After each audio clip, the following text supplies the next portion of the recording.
네, 오늘 우리가 함께 읽은 이 본문의 말씀은 세례 요한에 대한 말씀으로 알고 계실 것입니다. 그가 사람들에게 세례를 주고 또 그 모습을 보고 유대의 지도자들이 그가 과연 누구인지를 알기 위해서 사람을 보내고, 또 요한은 자신을 알아보러 온 사람들의 질문에 대답하는 그런 장면들로 이루어져 있는 말씀이죠. 그리고 자신은 메시아가 아니고 그의 길을 예비하는, 준비하는 사람이고, 내 뒤에 오실 분이야말로 내가 신발끈조차도 매지 못하는 그런 분이시다라는 것을 이야기하고 있습니다. 우리는 예수님께서 이 땅에 오신 진정한 메시아라는 사실을 오늘 본문의 말씀인 이 세례 요한의 고백을 통해서, 고백 가운데서도 찾아볼 수가 있어요.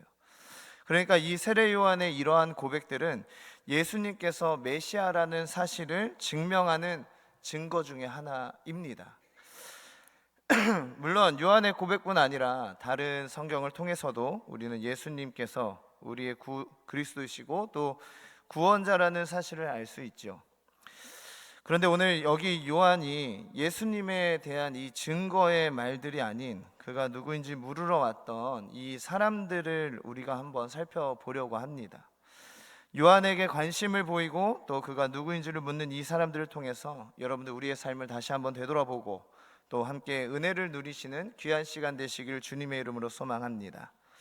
자, 먼저 우리가 살펴볼 것은 이 요한에게 찾아온 사람들이 누구인가라는 것입니다. 오늘 본문 말씀의 19절에 보시면은 그들이 누구인지 나와 있어요. 바로 누구라고 나와 있냐면 제사장, 또 유대인들, 제사장들과 유대인이라고 이렇게 얘기를 하고 있는데, 이러한 사람들이 세례 요한을 지금 찾아온 것입니다. 그리고 이들을 누가 보냈는지를 봤더니 유대인의 지도자들이 그를 보냈다라고 본문에서는 이야기를 하고 있습니다. 그렇다면 여러분들, 이 유대인의 지도자들이 이렇게 요한에게 사람을 보냈던 이유가 무엇이겠습니까? 바로 유대인의 지도자들은 그에게 관심이 있었기 때문이에요. 그에게 관심을 보였고 그가 누구인지 궁금했기 때문에 그에게 사람을 보냈겠죠. 그렇다면 왜 요한에게 관심이 있었는가라고 본다면 그가 이 그리스도에 대한, 또 메시아에 대한 이 성경의 예언의 말씀을 행하고 있었기 때문이라고 이야기합니다. 그렇다면 그가 무슨 일을 하고 있었죠? 이름과 같이 그는 세례를 베푸는 일을 했습니다. 사람들에게 막 세례를 베풀었어요. 세례를 베풀면서 회개를 촉구했습니다. 그런데 여러분들 지금도 마찬가지겠지만 당시에도 이 세례는 아무나 줄 수 있는 것이 아니었어요. 지금도 우리가 믿는 자들에 대한 증거로 우리 담임 목사님께서 이렇게 세례를 베풀지 않습니까? 그리고 이 구약 당시, 예수님 당시의 세례는 더 큰 의미를 가지고 있었는데, 그게 뭐냐면 죄를 씻는다는 의미를 가지고 있어요. 그러니까 세례를 통해서 이 사람이 지금까지 지었던 죄를 씻어준다라는 의미를 가지고 있었다라는 것이죠.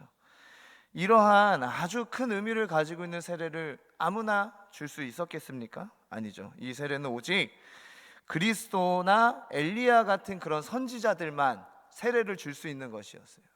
아무나 그냥 갔다가 물 붓는다고 그게 세례가 되는 것이 아니었다라는 것이죠.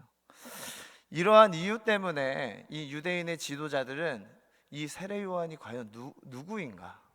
그가 도대체 뭐길래 이렇게 세례를 주고 있는 것인지 사람을 보내서 알아보려고 했다라는 것이죠.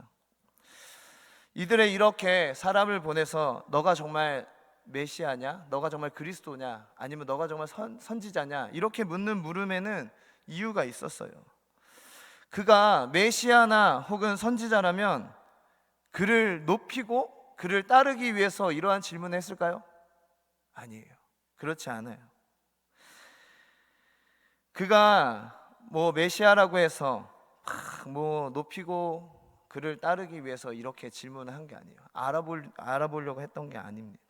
왜냐하면 그렇게 알아본 이유는 단 한 가지였어요. 그를 경계했기 때문에 그것을 알아봤다라는 거예요.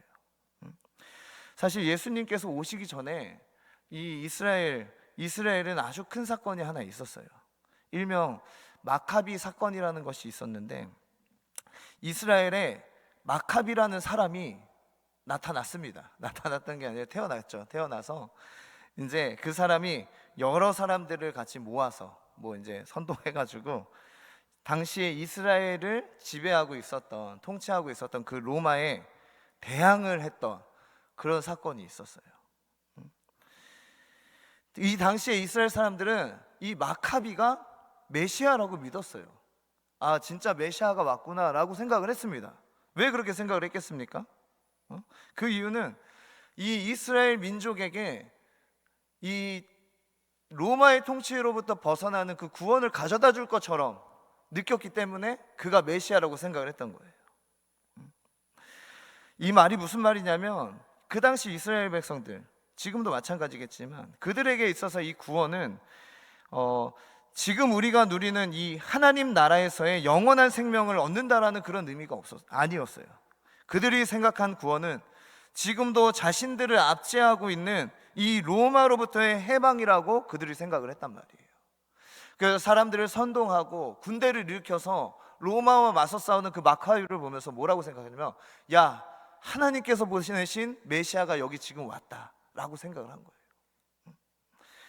정말 이 마카비라는 사람은 전쟁에 능했던 사람이에요. 기록에 의하면 사자처럼 아주 용맹했다라고 그렇게 또 기록이 되어져 있는 게 있어요. 이스라엘 백성들은 정말 이 사람이야말로 우리를 구원할 사람이구나라고 그렇게 굳게 믿었다는 거죠. 그런데 이 전쟁을 치르는데 로마와의 전쟁이 얼마나 오래 갔냐면 3년이라는 시간이 흘렀어요. 3년 동안 로마와 전쟁을 한 겁니다. 근데 이렇게 오랜 전쟁 끝에 결과가 어땠냐? 여러분도 아시겠지만 패배했습니다. 이스라엘이 패배를 했어요. 로마의 압제에서 벗어나지 못했어요. 그리고 벗어나지 못할 뿐만 아니라 이 압제가 더욱더 강력하게 변했습니다. 그 반란으로 인해서 로마가 이스라엘 백성들을 더욱더 압박을 했다라는 것이죠. 이 사건이 예수님 오시기 전에 한 100년 전에 있었던 사건이었거든요. 근데 이스라엘 사람들에게는 이 사건이 마치 트라우마처럼 남아있는 거예요. 그래서 메시아라고 누군가가 나타난다면 그 사람을 누군지를 좀 이렇게 계속 살펴보게 된 거예요. 저 사람이 정말 로마로부터 우리를 해방할 수 있는 사람인가? 마카비보다 더 센 사람인가? 이런 것들을 지켜봤던 거예요. 그러니 지금 세례를 베푸는 요한에게 나타난 이 사람들이 무슨 마음으로 나타났겠습니까? 너가 정말 메시아라면, 그렇게 세례를 베풀 수 있는 사람이라면 정말 이 로마로부터 우리를 해방할 수 있는 사람이야? 하고 경계의 눈빛으로 그를 바라봤던 거예요. 경계하면서. 이들에게는 정말 기다림보다, 이 메시아를 기다리는 그 기다림보다 경계의 마음들이 있었고, 진짜 메시아나 혹은 선지자라면 어떤 액션을 우리가 취해야 되지? 이렇게 고민을 했다라는 것이죠. 이런 복합적인 생각으로 이 유대인의 지도자들은 세례 요한에게 사람을 보낸 것입니다. 그리고 지도자들이 보낸 그 사람에게 요한은 뭐라고 대답합니까? 나는 메시아도 아니고 그 선지자 엘리야도 아닙니다. 내 뒤에 오는 분의 그 길을 준비하는 사람일 뿐입니다 라고 대답을 해요. 결국 이 유대인의 지도자들은 자신들이 원하는 것을 아무것도 얻지 못한 채로 돌아설 수밖에 없게 되었죠. 여러분들, 이 말씀을 통해서 과연 우리가 무엇을 생각할 수 있겠습니까? 바로 당시 이 유대인들의 이 지도자들의 영적인 무지함이 얼마나 심했는지를 우리가 볼 수 있다는 거예요. 당시 이 이스라엘의 지도자들이 얼마나 영적으로 무지했는지 오늘 이 본문을 통해서 알 수 있다는 겁니다. 성경은 요한의 정체를 묻는 사람들이 누구라고 얘기를 하고 있냐면 바로 바리새인들이라고 이야기를 해요. 바리새인들이 보냈다라고. 근데 여러분들, 바리새인들이 누구냐 하면은 이 바리새인들의 기원을 거슬러 올라가면 바벨론 포로 해방 시대가 나옵니다. 이스라엘 백성들이 아수르와 바벨론에 이제 멸망당하고 포로로 끌려가지 않습니까? 그리고 땅은 황폐해지고 70년 만에 다시 고국으로 돌아오는데 다시 이제 일으켜야 되잖아요. 이스라엘을 다시 일으켜야 되지 않습니까? 그래서 성벽과 성전을 짓고 하나님의 말씀을 전하는데 그 역할을 하는 사람들이 바로 학사들이었어요. 학사. 학사 뭐 에스라 뭐 있지 않습니까? 여러분들 많이 있잖아요. 이런 학사들이 말씀을 전하는데 이 학사들로 하나님의 말씀을 듣고 이 진짜 이스라엘의 부흥이 다시 일어났어요. 그리고 이 하나님의 말씀을 전했던 학사들의 명맥이 이어져 와서 예수님 시대에 바로 이 바리새인들이 그 명맥을 이어받았다라는 것이죠. 이 바리새인들의 이 말 뜻에는 구별된이라는 의미를 또 가지고 있습니다. 구별되어서 하나님의 말씀을 지키는 자들, 바로 이 사람들이 바로 바리새인들이었어요. 그러니까 이 바리새인들은 성경에 아주 능통한 사람들이었어요. 잘 알고 있었죠. 그리고 메시아에 대한 예언은 어쩌면 지금 우리보다 더 정확하게 알고 있었을 수도 있었어요. 왜냐하면 계속 성경을 봤으니까. 메시아에 대한 메시지를 계속 그들이 보지 않았겠습니까? 그래서 이 메시아가 이 땅에 오신다면 무엇을 할지, 어떠한 모습으로 우리에게 나타날지, 또 어떠한 일들로 메시아임을 드러낼지, 이러한 것들을 다 알고 있었다라는 것이죠.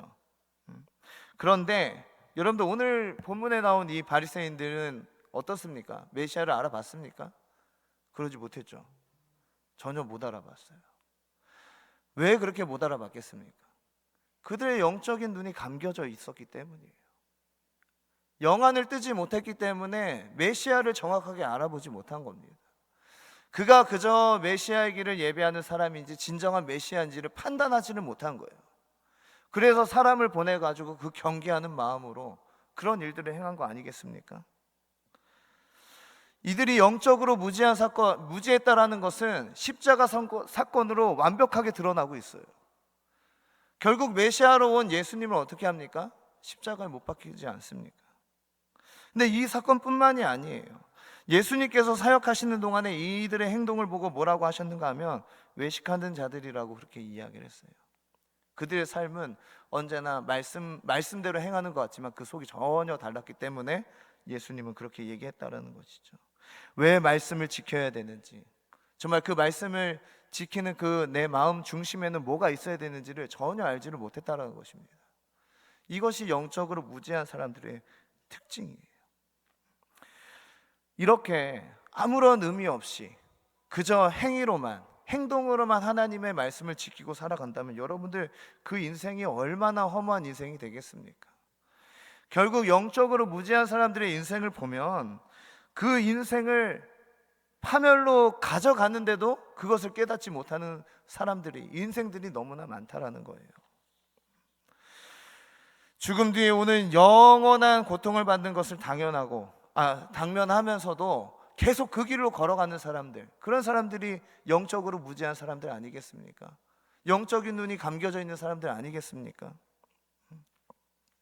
인생 가운데서도 마찬가지입니다. 내 뜻과 내 생각과 내 행동대로 그저 살아가면서 기쁨을 즐긴다라고 하지만 결국에는 후회밖에 남지 않는 그 인생임을 알고 나중에는 땅을 치면서 후회를 할 수밖에 없는 거예요.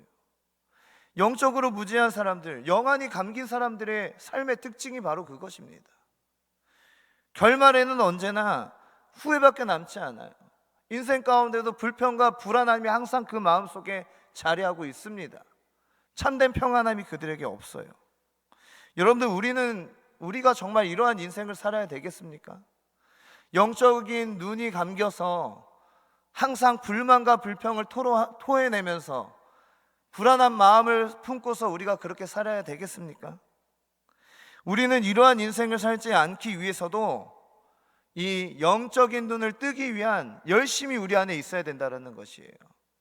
영적인 무지함에 빠지지 않기 위해서 부단히 노력해야 된다는 것입니다. 오늘 본문의 이 영적 지도자들을 우리가 좀 살펴볼 필요가 있는데, 왜 이들이 이 영적인 눈이 어두워졌는지를 한번 살펴봐야 됩니다. 왜 이들이 영적 무지함에 빠지게 되었겠습니까? 이들의 영적 무지함은 다른 것에 있지 않았습니다. 바로 그들의 욕심과 오만함 때문에 그들은 영적으로 무지해진 것입니다. 당시 이 종교 지도자들은 굉장히 정말로 누구보다도 오만한 사람들이었어요. 그리고 욕심도 많았죠. 지금 자신이 가지고 있는 권력, 그 명예들을 놓치지 않기 위해서 수단과 방법을 가리지 않는 그런 사람들이었습니다. 그들이 얼마나 오만한지 하나님께서 보내신 그 메시아를 자신들의 기준과 잣대로 정하지 않습니까? 자신들의 생각에 맞는지 맞지 않는지 그것들을 계속 판가름하고 있었어요.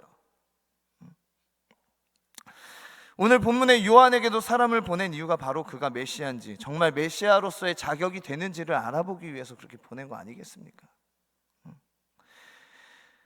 그러니까 자기의 기준에 맞춰서 정말 이스라엘을 정치적으로 해방할 수 있는 사람인가를 보려고 그 사람들을 보낸 거예요. 하나님께서 보내실 메시아를 자신들의 잣대로 판단을 합니다. 그리고 그 판단 기준에 맞지 않았을 때 어떻게 하죠? 여러분들 어떻게 했는지 아시잖아요. 예수님이 자신들의 판단의 기준에 맞지 않았어요. 그래서 어떻게 합니까? 그들은 맹세를 해요. 무슨 맹세를 하냐면 예수를 죽이기를 맹세를 합니다. 결단을 하는데 뭘 결단하냐면 저 예수를 반드시 죽이겠다라고 결단을 합니다. 이 땅에서 자신들이 누리고 있는 이 명예, 부, 권력, 이런 걸 놓치지 않기 위해서 누군가를 죽이기를 아무런 양심의 가책도 없이 그렇게 행하는 사람들이었어요. 자신이 누리고 있는 이 세상의 것들이 결국 자신들의 눈을 멀게 한다라는 그 사실을 망각한 채 그러한 인생들을 살아가고 있었다라는 것이죠. 이렇게 영적인 눈이 멀어버린 채 하나님께서 보내신 메시아를 알아보지 못하고 정말 그를 죽이기까지 하는 그런 모습들, 여러분들 이러한 모습들을 우리 인생의 교훈으로 삼아야 되는 거예요. 결국 이 어두워진 이 영적인 눈을 밝힐 수 있는 방법이 무엇이겠습니까? 그 방법은 너무나 간단해요. 사실 모두 다 알고 계실 것입니다. 뭐냐면 바로 하나님께서 하신 그 말씀에 대한 온전한 이해가 우리 안에 있으면 영적인 눈이 떠진다라는 거예요. 오늘 본문에 요한이 누구인지 알아보는 이 유대인들의 지도자였던 바리새인들, 아까도 말씀드렸듯이 하나님의 말씀에 정통한 자들이었습니다. 누구보다도 율법을 많이 알고 있었고요, 또 하나님의 또 지키는 그 율법을 지키고자 하는 그 삶을 살고자 하는 사람들이었어요. 그런데 이들에 대한 예수님의 평가는 정말 냉혹하기 그지 없었습니다. 아까도 말씀드렸지만 이들을 뭐라고 했죠? 외식하는 자들이라고 얘기해요. 저 바리새인들을 보고 예수님의 평가는 뭐였냐면 외식하는 자들이야. 왜 이렇게 외식하는 자들이라고 얘기했습니까? 오늘 마태복음의 말씀을 잠깐만 한번 읽어보도록 하겠습니다. 마태복음 23장 25절과 27절의 말씀인데 우리 한 목소리로 한번 읽어보도록 하겠습니다. 시작. 화 있을진저 외식하는 서기관들과 바리새인들이여, 잔과 대접의 겉은 깨끗하되 그 안에는 탐욕과 방탕으로 가득하게 하는도다. 화 있을지언저 외식하는 서기관들과 바리새인들이여, 회칠한 무덤 같으니 겉으로는 아름답게 보이나 그 안에는 죽은 사람의 뼈와 모든 더러운 것들이 가득하도다. 아멘. 예, 그렇습니다. 여러분들 이 말씀이 무엇을 의미하고 있습니까? 하나님의 말씀을 알고 그것을 지키는 일에 열심을 다 하는데 그것이 다 가짜였다라는 거예요. 연기를 했다라는 겁니다. 속은 정작 그렇지 않은데 겉으로만 그렇게 보이기 위해서 열심을 다했다라는 거예요. 율법을 지켜 행할 때 그 지키는 모습은 있었는데 이 율법을 왜 지켜야 되는지, 이 율법을 왜 주셨는지, 이 율법을 지킬 때 어떠한 마음을 우리가 품어야 되는지에 대한 이해는 전혀 없었다라는 것입니다. 그러니까 이들에게는 율법의 정신은 온데간데 없어지고 율법주의만이 남아서 결국 율법주의자들이 된 거예요. 왜 이렇게 율법주의자들이 됐겠습니까? 하나님의 말씀을 온전히 이해하지 못했기 때문이에요. 하나님의 말씀을 온전히 받아들이지 못했기 때문에 이들은 그저 율법주의자로 남게 되었다라는 것이죠. 예수님과 이들이 대립하는 장면들이 성경 곳곳에 나와 있어요. 바리새인들이 예수님에게 잘못을 지적할 때 항상 무엇을 지적하냐면 그 행위에 대한 지적만 하고 있어요. 예수님의 제자들을 지적할 때 뭐라고 얘기하냐면 그 제자들의 행위를 가지고 이야기를 합니다. 전혀 그 마음 가운데 뭐가 있는지를 살펴보려고 하지 않아요. 예수님과 그 제자들이 왜 그런 행동을 했는지 궁금해하지 않습니다. 왜냐하면 자신들도 그러니까. 그저 겉에 보이는 그 행위만을 중요하게 생각하고 그 겉모습만을 판단하면서 예수님을 정죄하려고 하고 예수님을 죽이려 했다라는 사실이죠.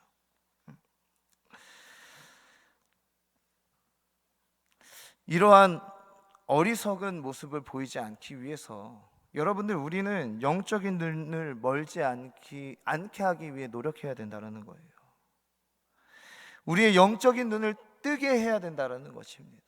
어떻게 해서 뜰 수 있다고 말씀드렸죠? 바로 하나님의 말씀을 바르게 이해하는 것부터가 그 시작이 될 것입니다.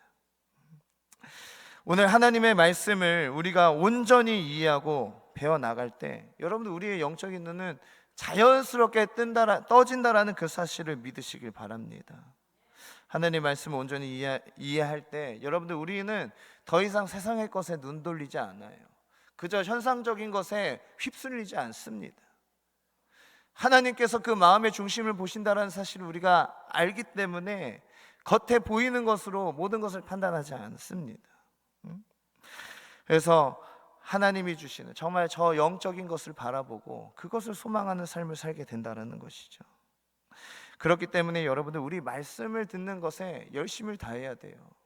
주일날 정말 이 예배당에 나와서 하나님의 말씀을 듣는 그 일들을 멈춰서는 안 되는 거예요. 또 우리 평일날 각자 셀 모임 하잖아요. 셀 모임 하면서 하나님 말씀 다시 한번 나누지 않습니까? 그 일을 소홀히 여겨서는 안 돼요. 그 일에도 열심을 다해야 돼요. 이렇게 소홀히 여기는 마음들이 지속되어지다가 어느 순간 내 영적인 눈이 닫혀질 수도 있다는 것을 기억해야 된다는 것이죠.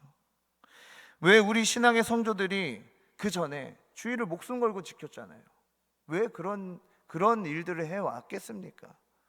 왜 이 주의를 목숨을 걸고 왜 내가 죽더라도 교회 가서 죽어야지라는 마음 가지고 예배당에 나왔겠습니까? 다른 거 아닙니다. 주일에 와서 이렇게 예배를 드리고 말씀을 드리려고 했던 것이 세상의 유혹에 빠지지 않고 영원한 것을 계속해서 바라보는 힘을 얻기 위해서 그렇게 주일을 목숨 걸고 지켰던 거예요. 어리석은 인생을 살지 않기 위해서, 허무한 인생으로 마무리하지 않기 위해서 그렇게 열심으로 하나님의 말씀을 들은 거 아니겠습니까?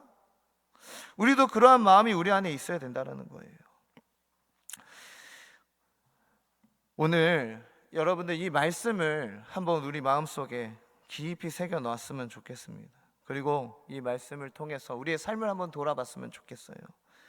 혹시 우리 삶 가운데 정말 내 영적인 눈을 가리고 있는 것이 혹시 무엇이 있지는 않는지 한 번 더 체크해보고 살펴보고, 그것이 있다면 과감하게 물리쳐야 되지 않겠습니까? 혹은 조금 어두워진 것 같아, 막 영적인 눈이 살짝 어두워진 것 같다. 그럼 어떻게 해야 되겠습니까? 나오셔서 말씀 들으십시오. 우리 담임 목사님 말씀 얼마나 꿀보다 답니까? 와서 들으시면 자연스럽게 그 영적인 눈이 번뜩 띄어질 것을 믿으시길 바랍니다.